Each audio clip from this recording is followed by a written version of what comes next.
নির্বাচন না চায়া এলাকা এলাকায় প্রার্থী ঘোষণা করে অলরেডি নির্বাচন শুরুই করে দিয়েছে। তাহলে আমাদের অন্যায় কিছুই নেই। আমরা তো কথা বলি আপনার কাছে, কারণ আপনার বিরুদ্ধে আমি আন্দোলন করতে যাব কেন? আপনাকে তো আমরাই সবাই মিলে সরকারে বসিয়েছি। তাহলে যারা আজকে শাহবাগ মোড়ে, যমুনার সামনে, রাস্তাঘাটে বসে বসে সরকারের বিরুদ্ধে আন্দোলন করেন, অমুক করতে হবে অমুক করতে হবে, তখন কেন এই সরকারকে সমর্থন করলেন? দাবি থাকতেই পারে, দাবি তো আমাদেরও আছে। আমরা তো রাস্তায় নামি না, আমরা তো অনুরোধ করি, আমরা তা মানুষের পালসের কথা প্রধান উপদেষ্টাকে জানাই। এদেশের মানুষ একটি নির্বাচন চায়।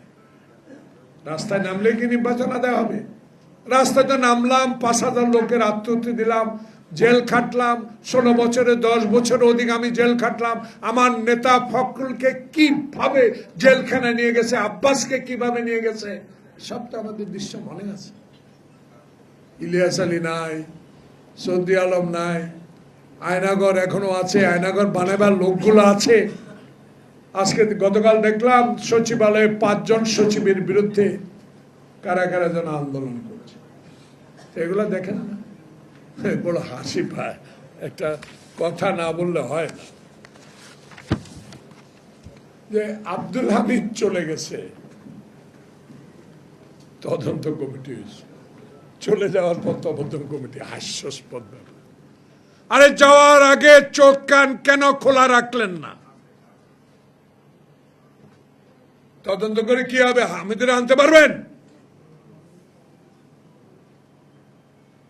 কিছু লোকের শাস্তি দিতে পারে, কিন্তু যাওয়ার আগে আপনার গোয়েন্দা স্ট্রং থাকা উচিত ছিল। কারা আপনার আশেপাশে বসে গুনগুন করে আওয়ামী প্রেতাত্ত্বের দ্বারা আমার নির্বাচন বিলম্বিত করার হীন প্রচেষ্টা লিপ্ত, তাদের বিরুদ্ধে আগে ব্যবস্থা গ্রহণ আপনাকে। আমরা সত্য কথা বলেই আমাদের বিরুদ্ধে আচরণ করা হয়।